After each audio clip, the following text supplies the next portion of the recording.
पति ने ही बच्चा समझ 18 साल के देवर से कराया मेरा हलाला।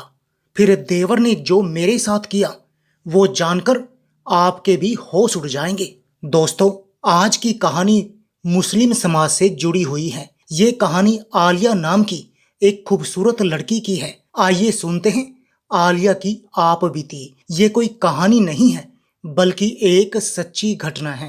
रात को शोहर से झगड़ा हुआ और शोहर ने गुस्से में तलाक दे दिया। सुबह माफी मांगी लेकिन मुझे मौलवी साहब के पास ले जाया गया। मौलवी साहब ने कहा हलाला करवाना जरूरी है। घर में छोटा देवर था, उससे मेरा निकाह करवा दिया गया। मैं कमरे में बैठी देवर का इंतजार कर रही थी कि बच्चा है, लेकिन जैसे ही देवर कमरे में आया उसने आते ही मेरे साथ मेरा नाम आलिया है और मैं बहुत ज्यादा खूबसूरत थी।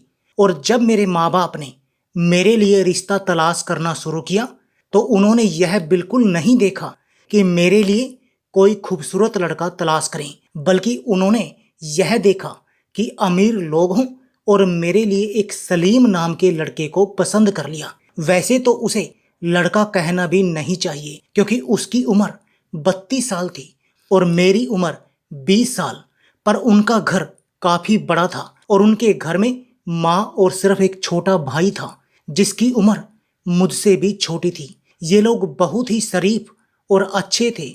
जब मेरे अब्बू ने उनके बारे में पता करवाया तो सबने यही कहा कि बहुत अच्छे लोग हैं, ना ही किसी से झगड़ा और ना ही किसी से लड़ाई, ना किसी से लेना और ना ही किसी से देना। अच्छे तरीके से मोहल्ले में रहते हैं। उनके बाप दादा भी यहीं रहते थे। मेरे अब्बू इसी बात पर खुश हो गए कि अच्छे लोग हैं, मेरा रिश्ता करवा दिया।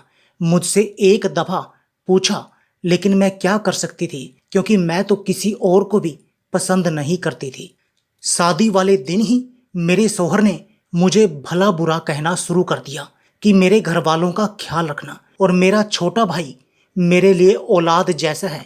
वो मेरे से काफी छोटा है, मैंने उसे बाप की तरह पाला है क्योंकि जब वह 5 साल का था तो मेरे वालिद साहब इस दुनिया से चले गए थे, इसलिए तुम्हें उसका बहुत ज्यादा ख्याल रखना है। मेरे देवर की उम्र 18 साल थी और वो वाकई बहुत मासूम था। उसकी उम्र 18 साल जरूर थी लेकिन उसकी अकल 10 साल के बच्चे जैसी थी। वह मेरे आने से बहुत ज्यादा खुश था, कहता कि भाभी आप बहुत ज्यादा प्यारी हैं। मुझे तो पता ही नहीं था कि मेरी भाभी बहुत ज्यादा प्यारी होगी। वो मेरे लिए अक्सर अपने स्कूल से चीजें लेकर आया करता, मुझे मोबाइल में बहुत चीजें दिखाता और मेरे साथ मजाक भी किया करता था। वह बिल्कुल मेरे भाई जैसा था। उसका नाम फिरोज था। कभी मैं देखती तो वह छोटे बच्चों की तरह आइसक्रीम खा रहा होता तो कभी गेम खेल रहा होता। जब बाहर आइसक्रीम वाले की आवाज आती तो बाहर भाग जाता, मुझसे पूछता कि आपके पास पैसे हैं, तो मैं भी उसे पैसे दे दिया करती। मेरा शौहर मुझे खर्च देता था, मेरे लिए हर महीने 4 जोड़े कपड़े बनवाता था। मेरी जिंदगी अच्छी चल रही थी लेकिन मेरे शौहर के अंदर मेरे एहसास की कमी होने लगी क्योंकि जब हम शादी में जाते तो लोग कहते कि कितनी प्यारी बीवी मिली है तुम्हें, वाह तुम्हारी तो किस्मत बहुत अच्छी है। कहीं तुम परिंदों को पानी तो नहीं पिलाते थे जो तुम्हें इतनी खूबसूरत बीवी मिल गई। मेरे शौहर के एक दोस्त ने तो मजाक मजाक में यह भी कह दिया कि लंगूर के हाथ में अंगूर आ गया। मेरे शौहर उस टाइम तो मुस्कुरा दिए लेकिन बाद में उसका मूड खराब हो गया। इसके बाद मुझे मेरे शौहर ने कहना शुरू कर दिया कि तुम ज्यादा तैयार होकर मत जाया करो, तुम्हें ज्यादा तैयार होने की जरूरत नहीं है, तुम बगैर मेकअप के ही अच्छी लगती हो। लेकिन मैं बिना तैयार हुए उससे ज्यादा खूबसूरत लगती थी। एक दफा बिना मेकअप के गई तब भी लोगों ने मेरी बहुत ज्यादा तारीफ की। उस रात मेरा शौहर मुझसे झगड़ने लगा। एक दिन मैं सुबह उठी तो मेरी सास ने कहा कि बेटा बाहर दूध वाला आया है, दूध ले लो। जब मैं दूध ले रही थी तो मेरा शौहर अचानक से वहां आया और मुझे बाजू से पकड़कर अंदर घसीट लिया। दूध भी मेरे हाथ से गिर गया। मेरी सास ने यह मंजर देखा तो कहा क्या हो गया है। मैंने भेजा था उसे दूध लेने के लिए तो उसने कहा आपने क्यों भेजा, इतनी प्यारी लड़की को सुबह सुबह बाहर दूध वालों की नीयत खराब होती है। सुबह सुबह औरतों के घर जाकर उनसे बातें करते हैं और तुम वहां पर क्या करने गई थी? अपना आपा दिखा रही थी उसको। मैं हैरान रह गई कि ऐसी तो कोई बात नहीं है और मैं तो दुपट्टा करके गई थी। तो मेरे शोहर ने कहा कि आज से तुम बुर्का पहनोगी। मेरी सास ने कहा कि हमारे खानदान में पहले किसी ने बुर्का नहीं पहना तो इसको बुर्का पहनाओगे। ठीक है, वह हिजाब करती है, बस इतना ही काफी है। लेकिन मेरे शोहर ने कहा कि नहीं, यह पूरा बंद बुर्का पहनेगी तभी बाहर निकलेगी। पर्दा करना अच्छी बात होती है, लेकिन जब पर्दे को आपके गले का फंदा बना दिया जाए तो फिर वो अच्छा नहीं लगता। मेरे शोहर ने मुझे आहिस्ता आहिस्ता डांटना और गुस्सा करना शुरू कर दिया था। और एक दिन ऐसा हुआ कि मेरी सास ने कहा कि मैं उम्रा करने के लिए जा रही हूँ। बस सोचा था कि बड़े बेटे की शादी करूंगी तो उसके बाद उम्रा के लिए निकल जाऊंगी। छोटा बेटा तो अभी बहुत ज्यादा छोटा है, इसकी शादी में तो अभी टाइम है। मैंने अपनी सास को विदा कर दिया। मेरे शोहर ने कहा कि तैयार हो जाओ, शाम को ऑफिस की पार्टी में जाना है। सब लोग अपनी बीवियों को लेकर आ रहे हैं। मैं थोड़ा बहुत तैयार हो गई, लेकिन जब पार्टी में गई तो सबकी नजर मुझ पर ही थी। यहाँ तक कि मेरे शोहर के बॉस ने भी मेरी तारीफ की। मेरे शोहर को बड़ा ही गुस्सा आ रहा था। जब घर आई तो मेरे शोहर ने कहा कि मेरा बॉस किसी की भी तारीफ नहीं करता, उसके आगे अपना सिर काट कर भी रख दो तब भी नहीं। और तुम्हारे पीछे कैसे घूम रहा था, आगे पीछे हो रहा था, बड़ी तारीफें कर रहा था तुम्हारी। मैंने कहा कि इसमें क्या बुरी बात है। मेरे शोहर ने डांटना शुरू कर दिया। मैं भी तंग आ गई थी। मेरे शोहर ने कहा आज से तुम जरा सा भी मेकअप नहीं करोगी। मेरे शोहर ने सारा मेकअप उठाकर फेंक दिया और इसके बाद कहा कि कोई मेकअप, गहना, जेवर भी तुम्हें पहनना नहीं चाहिए। मैंने सिर्फ इतना कह दिया कि आप गलतफहमी का मेरी जुबान से ये लफ्ज निकल आए और मेरे शोहर ने चीखना चिल्लाना शुरू कर दिया। उसने मुझे तलाक दे दिया। अपने शोहर के मुंह से 3 दफा तलाक सुनकर मैं हैरान रह गई और जमीन पर बैठ गई और फिर मैं बेहोश हो गई। होश आया तो मेरा शोहर मेरे करीब बैठा था। मैंने कहा कि दूर रहिए, आप मुझे तलाक दे चुके हैं। मैं बुरी तरह रोने लगी तो मेरे शोहर ने कहा नहीं, ऐसे तलाक नहीं होता, हमारा तलाक नहीं हुआ है। लेकिन मैं मुतमईन नहीं थी। सुबह हम लोग मौलवी साहब के पास गए तो उन्होंने कहा कि तलाक हो गया है क्योंकि तुमने 3 दफा कहा और औरत ने सुन लिया। अब हलाला करना पड़ेगा, नहीं तो यह तुम पर हराम हो चुकी है। मैंने कहा कि मुझे कोई हलाला नहीं करना, मैं अपने घर जाऊंगी। मेरा शोहर मेरे कदमों में बैठ गया और माफी मांगने लगा कि मुझसे गलती हो गई, मुझको माफ कर दो, मैं तुम्हारे बगैर नहीं रह सकता। अभी तो हमारी शादी को 1 साल भी नहीं हुआ। मैंने कहा कि यह सब तो आपको पहले सोचना चाहिए था ना। मेरा शोहर बार बार मुझसे गुजारिश करने लगा कि मुझे माफ कर दो, तुम्हारा कोई कसूर नहीं था, तुमने कोई बेवफाई नहीं की थी और बद किरदार भी नहीं थी। मैं गुस्से में था और मेरा गुस्सा तुम पर निकल गया। मैं क्या करूं, मर्द से भी तो गलती हो सकती है ना। जब हम लोग वापिस आए तो मेरी आंखों में आंसू थे। मेरे देवर ने देख लिया। मैं कमरे में आ गई। मैंने अपने शोहर से कहा कि अब आप इस कमरे में नहीं आ सकते, मैं जा रही हूँ। और मैं अपना सामान पैक करने लगी। मेरा शोहर बच्चों की तरह रोने लगा और उसने कहा कि तुम्हारे साथ भी तो बुरा होगा। जब तुम 6 महीने बाद जाकर यह सब को बताओगी कि तुम्हारा तलाक हो गया है तो क्या तुम्हारे घर वाले तुम्हें घर में बिठा लेंगे? क्या तुम्हारी फिर से शादी नहीं करेंगे? तुम्हें दोबारा फिर से किसी से तो शादी करनी होगी ना, तो तुम मुझसे दोबारा शादी क्यों नहीं कर सकती? मैं अपने शोहर से बहुत ज्यादा मोहब्बत करती थी। मैंने कहा कि मैं यह सब नहीं कर सकती, यह सजा आप मर्दों को दी गई है, लेकिन दरअसल यह औरतों के लिए भी सजा ही है। इसमें मेरा क्या कसूर है? तलाक तो आपने दिया है तो सजा मैं क्यों लूं? आपको तो कुछ भी नहीं होगा। और मेरे शोहर ने तो मेरा पीछा ही नहीं छोड़ा, बार बार मुझसे गुजारिश करता रहा। फिर मैंने कहा कि हलाला किसके साथ करवाएंगे, कौन है हलाला करने के लिए? तो अचानक से कमरे के दरवाजे पर दस्तक हुई और मेरा देवर अंदर आया। उसने कहा कि भाभी को क्या हुआ है, रो क्यों रही है? मैंने उन्हें रोते हुए देखा। और आप लोग लड़ाई झगड़ा क्यों कर रहे हैं? मेरे शोहर ने देवर को समझा बुझाकर बाहर भेज दिया और खामोश हो गया। और इसके बाद कहा अपने भाई के साथ तुम्हारा हलाला करवा दूंगा, वैसे भी बच्चा है, उसे इन सब चीज़ों की समझ नहीं है। मुझे नहीं पता था कि यह सब क्या हो रहा है। मुझे यह भी नहीं पता था कि हलाला किस तरह होता है। मेरी जिंदगी मेरे सोहर के हाथों खिलौना बन चुकी थी। वह जो चाह रहा था वह मेरे साथ करता जा रहा था। मेरी सास घर पर नहीं थी। मेरे सोहर ने कहा कि यह बात किसी को भी पता नहीं चलनी चाहिए, ना ही तुम्हारे घर वालों को और ना ही मेरी मम्मी को। मम्मी को अभी उधर कुछ और दिन रहना है, क्योंकि वहाँ हमारे कुछ रिश्तेदार भी रहते हैं। मम्मी के आने तक यहाँ सब कुछ ठीक हो जाएगा। कुछ दिन यूं ही गुजर गए और फिर मेरे सोहर ने आखिर मुझे मना ही लिया, क्योंकि यह मसला सिर्फ मेरा नहीं था, मेरे माँ बाप की इज्जत का भी था। मेरे पीछे 4 बहनें बैठी थी। अगर मैं भी चली जाती तो लोग मेरी बहनों के रिश्ते भी नहीं लाते कि बड़ी बहन 6 महीने बाद तलाक लेकर वापिस आ गई है। कहते हुए अफसोस होता है, लेकिन अगर औरत विधवा हो जाए तो यह समाज उसे इतना बुरा भला नहीं कहता। लेकिन अगर औरत को तलाक हो जाए तो फिर समाज यही कहता है कि औरत ने कोई बात की होगी, जुबान चलाई होगी, बात नहीं मानी होगी, वरना मर्द क्यों तलाक देगा।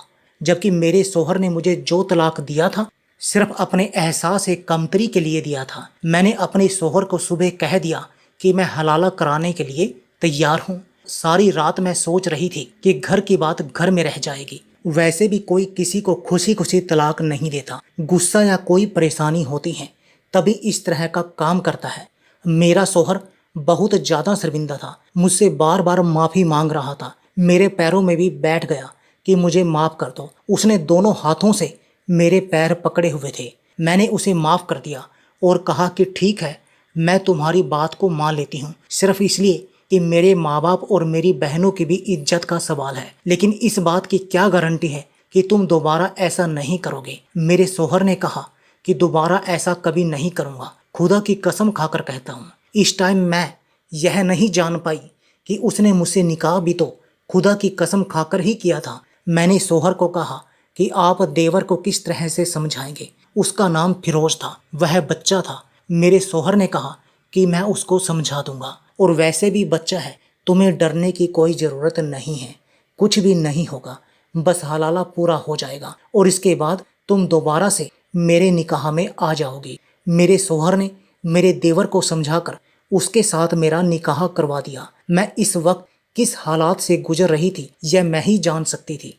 जिस लड़के को अपना छोटा भाई समझती थी, उसको एक बच्चा समझती थी, आज उसके साथ मेरा निकाह हो रहा था। यह बात कानों कान किसी को भी खबर ना हो, इसलिए मेरा सोहर हर बात का ख्याल रख रहा था। उसके साथ उसका एक दोस्त भी था जो उसका साथ दे रहा था, और वही गवाह भी था, और बाकी के गवाह भी वही लेकर आया था। उसने कहा, बहुत अच्छा ख्याल है, सबसे गलती हो जाती है, कोई बात नहीं। उसके लिए तो ये गलती बहुत आसान थी। मर्द के लिए तो गलती करना भी आसान और गुनाह करना भी आसान, और औरत के लिए तो उसकी मजबूरी को भी गुनाह बना दिया जाता है। मेरे देवर के साथ मेरा निकाह हो गया और रात को मैं अपने कमरे में बैठी थी। जब मेरा देवर कमरे में आया, मेरे सोहर ने पहले ही मुझे कह दिया था कि डरने की ज़रूरत नहीं है, उसे कुछ भी नहीं पता। मैंने उसे थोड़ा बहुत समझा दिया है, लेकिन तुम बिल्कुल भी परेशान मत होना। मेरे दिल में भी ऐसी कोई बात नहीं थी। जब वह कमरे में आया तो मैंने उससे कहा कि तुम चुपचाप सो जाओ, मुझे भी नींद आ रही है। वह आकर उस जगह पर बैठ गया जहाँ पर मेरा सोहर सोया करता था। मैं बेड पर एक दूसरे किनारे पर बैठी थी। मुझे नींद कहाँ आ रही थी, लेकिन थोड़ी देर के बाद इस कमरे में कुछ ऐसा हुआ कि मैं हैरान और परेशान रह गई। मेरे देवर ने मेरा हाथ पकड़ा तो मैंने कहा कि ये क्या बदतमीजी है। उसने कहा कि जब भाई तुम्हारा हाथ पकड़ते थे तो क्या हुआ, वो बदतमीजी करते थे। मैंने कहा कि वो मेरा सोहर है। उसने कहा कि वह तुम्हारा सोहर नहीं है, मैं तुम्हारा सोहर हूँ। अभी अभी मेरे साथ तुम्हारा निकाह हुआ है, 4 गवाह के साथ। मौलवी साहब ने हमारा निकाह पढ़ा है और तुमने खुद कबूल किया है। मैंने कहा कि ये निकाह नहीं, हलाला है। तो उसने कहा कि मेरे लिए तो यह निकाह है और मुझे छोटा बच्चा नहीं समझना। मैंने अपने सोहर को आवाज़ देने के लिए मुंह खोला तो मेरे देवर ने चुप करा दिया। उसने कहा कि अगर तुम्हारी आवाज़ यहाँ से बाहर निकली तो तुम्हें जान से मार डालूंगा। मेरी गलती थी जो मैंने उसे बच्चा समझा। जिसका भाई इस तरह का था वह खुद कैसे मासूम हो सकता था, जिसने अपनी बीवी को छोटी सी बात पर तलाक दे दिया और फिर उसका हलाला अपने ही भाई के साथ करवा रहा था, वह भी बिना इजाज़त पूरी किए। ऐसा शख्स भी अपने भाई को क्या सिखाएगा। सुबह हुई तो मैं बिल्कुल चुपचाप थी, पत्थर की मूरत की तरह बैठी थी। अपने शोहर को सब कुछ बता दिया था। उसने कहा कि मैं उसकी जान ले लूंगा। मैंने कहा कि उसकी जान क्यों लेते हो, अपने आप की जान ले लो और उससे पहले मुझे भी मार डालो, क्योंकि यह सब तुम्हारी ही वजह से हुआ है। मेरा शोहर भी बेबस हो गया। उसने कहा कि बस अब मैं उससे कहता हूँ कि वह तुम्हें तलाक दे दे, पर मेरे देवर ने तलाक देने से इनकार कर दिया। मेरा शोहर उसे मारने के लिए आगे बढ़ा तो उसने भी मारने की कोशिश की। बहुत बड़ा तमाशा बन गया। मेरी सास अचानक से आ गई, जो हमें हैरान करने के लिए जल्दी आ गई थी, लेकिन अपने दोनों बेटों को मेरे लिए लड़ता देखकर हैरान रह गई। यह बात मेरी सास को भी पता चल गई थी और मेरे घर वालों के सामने भी सारी बात आ गई थी कि यह सब कुछ हुआ है। सारे लोग ही सर पकड़कर बैठ गए कि हम लोग उनके पीछे क्या करते रहे। उन्होंने तो इतना बड़ा तमाशा बना दिया। जब सारे लोगों ने मुझे अपने साथ बिठाया बात करने के लिए, सबके ही अपने सवाल थे।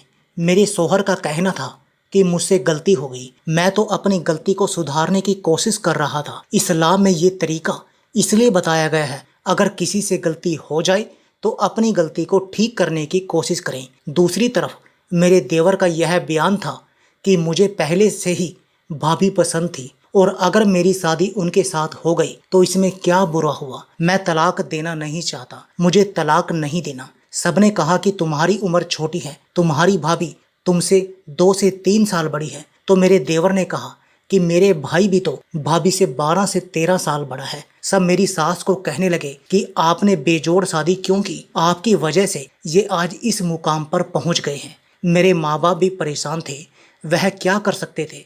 मुझसे पूछा गया कि मैं क्या चाहती हूँ, तो मैंने कहा कि बस मुझे दोनों से ही निजात दिलवा दीजिए और मैं अपनी जिंदगी अपने तरीके से जीना चाहती हूँ, गुजारना चाहती हूँ। मेरी बात पर तो किसी ने बोला तक भी नहीं, लेकिन फिर अम्मी ने देवर को समझाया कि तुम अभी छोटे हो, तुम्हारी पढ़ाई के दिन है, स्कूल से अभी तुम निकले नहीं हो और अपने भाई की बीवी के साथ में शादी करनी है। निकाह कर लिया। जब तुमने कहा था कि तुम्हें तलाक देना है तो फिर तुम्हें तलाक देना था, लेकिन तुमने अपने दिमाग में ही प्लान बना लिया कि मैं तलाक नहीं दूंगा। तो ये तो एक बहुत बड़ा धोखा है, तुम अपनी बात से मुकर रहे हो। सब ने मेरे देवर के खिलाफ बातें की और उन्हें मजबूर कर दिया। उसने मुझे तलाक दे दिया और मैं इद्दत पूरी करने के लिए अपने घर चली गई। कम से कम मुझे इस तरह की इद्दत तो पूरी करनी देते।